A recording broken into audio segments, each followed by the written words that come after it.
আমার কলকাতা নিউজ, কথা হবে সামনাসামনি।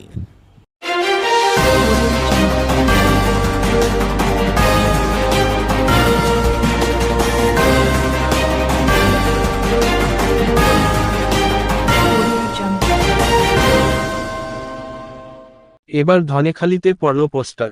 বিজেপি নেতা অজয় কৈরি এবং নির্মল পালের বিরুদ্ধে ধনেখালি ব্লকের বেলমুড়ির আকিলপুর, ধনেখালির বামুনপাড়া, বুড়বাড়ির বেলগাছিয়া সহ একাধিক জায়গায় পড়েছে পোস্টার। পোস্টারে তাদের বিরুদ্ধে তৃণমূলের সঙ্গে সেটিং থাকার অভিযোগ তোলা হয়েছে। যদিও কে বা কারা এই পোস্টার লাগিয়েছে তা এখনও স্পষ্ট নয়। লোকসভা ভোটের মুখে ধনেখালিতে বিজেপি নেতাদের বিরুদ্ধে এই পোস্টার ঘিরে প্রবল চাঞ্চল্য ছড়িয়েছে এলাকায়। এ বিষয় নিয়ে তৃণমূলের জেলা সহ-সভাপতি অসিত মজুমদার এবং বিজেপির হুগলি লোকসভা কেন্দ্রে কনভেনার সুবীর নাগ পক্ষ থেকে সাংবাদিকদের তাদের নিজ নিজ মতো প্রকাশ করেছে। বিজেপি নেতাদের নামে পোস্টার আবার পড়েছে, তারা নাকি তৃণমূলের সঙ্গে আঘাত করে বিজেপিকে হারানোর পরিকল্পনা করছে, কি বলবেন? বিজেপির গোষ্ঠীদ্বন্দ্ব তো আছে, তো নতুন ব্যাপার নয়। লকেটকে চায় না বলে পোস্টার পড়েছে, লকেট 5 বছর আসেনি বলে পোস্টার পড়েছে, লকেট করোনাতে কোথায় ছিল তাই নিয়ে পোস্টার পড়েছে। এই সব পোস্টারই মেরেছে বিজেপি, তৃণমূল নয়। বিজেপির লোকেরাই বলছে লকেটকে চাই না। একটু কান খুলুন আর চোখ খুলুন। চুচুড়ায় যারা বিজেপি করে মেন লোক, আমি নাম বলবো না, তারা দেখবেন ঘরে বসে আছে। লকেট যে বেঈমান, লকেট বেঈমান, সেটা এপ্রিলের 20 তারিখের পর থেকে আমি বলা চালু করব, আর তার সাক্ষী সাবক যা হচ্ছে হাজির করব। দাদা, ধনেখালি বিধানসভার অন্তর্গত বিভিন্ন জায়গায় দেখা গেল যে বিজেপি নেতাদের নাম করে পোস্টার, তারা নাকি তৃণমূলের সঙ্গে আঘাত করে বিজেপিকে হারানোর পরিকল্পনা করছে, কি বলবেন এই নিয়ে? দেখুন, আজকে বাংলার দেওয়াল লিখন স্পষ্ট, সন্দেশখালি দিচ্ছে ডাক, তৃণমূল নিপাত যাক। সারা পশ্চিমবঙ্গ দেখেছে কিভাবে একটার পর একটা নেতা জেলে অবস্থান করছে। আর কিছুদিন বেশি এই তদন্ত চললে দেখা যাবে পুরো ক্যাবিনেটটাই জেলে রয়েছে। তাই যখন তাদের পায়ের তলার জমি আস্তে আস্তে খুব ভঙ্গুর হয়ে যাচ্ছে, সেই সময় তৃণমূল এটা চক্রান্ত করছে ভারতীয় জনতা পার্টির নেতৃত্বের নামে উৎসাহ করে পোস্টার লাগিয়ে তারা বিজেপির ভেতরে ভাঙন ধরানোর চেষ্টা করছে।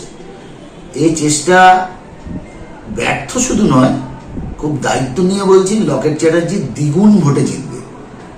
আর আপনারা দেখতে পাচ্ছেন, যেখানেই আমাদের মাননীয় এমপি এবং এবারের পদপ্রার্থী তিনি যেখানেই যাচ্ছেন, মানুষ দুহাত ভরে তাকে আশীর্বাদ করছে।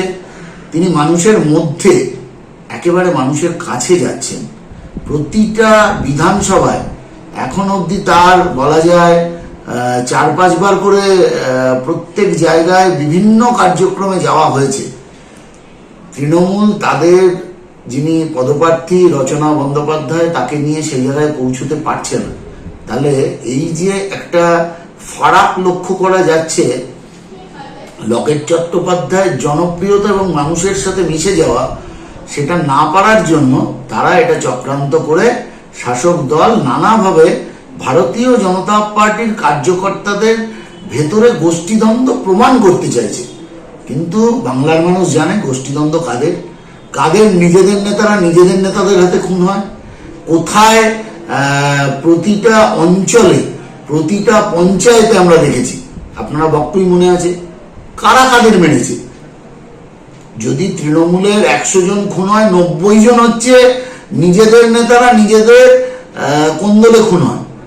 সেখানে ভারতীয় জনতা পার্টির গোষ্ঠী কোন্দলের দিকে তাকানোর মতো ওদের তো সাহস হয় কি করে আমি ভাবতে পারছি না। নিজেদের ঘর সামলান। ভারতীয় জনতা পার্টিকে আপনাদের একটু মাথায় রাখতে হবে না। ভারতীয় জনতা পার্টি হুগলি লোকসভার সিট 1.5 লক্ষ ভোটে জিতবে।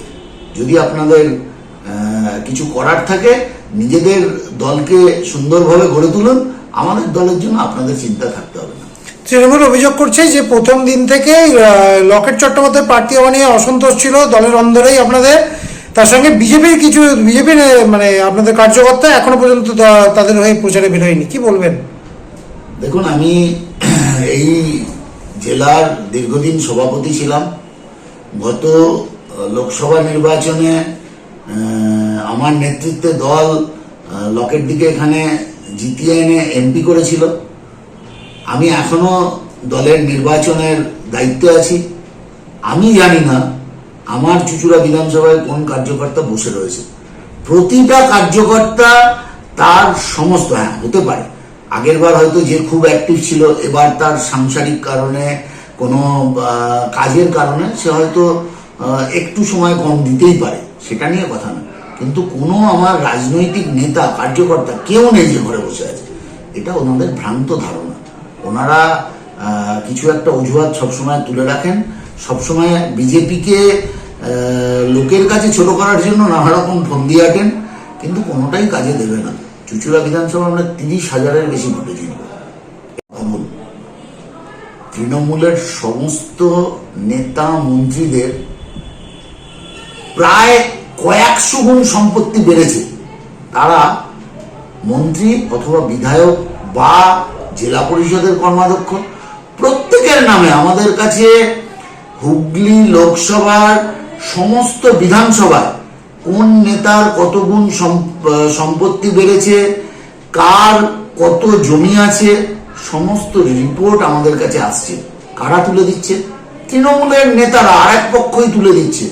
তাই আমরা বলছি যে তারা সিঁদুরে মেঘ দেখছে, যে কোনো সময় আয়ের থেকে সঙ্গতিহীন সম্পত্তির কারণে তাদের জেলে যেতে হবে।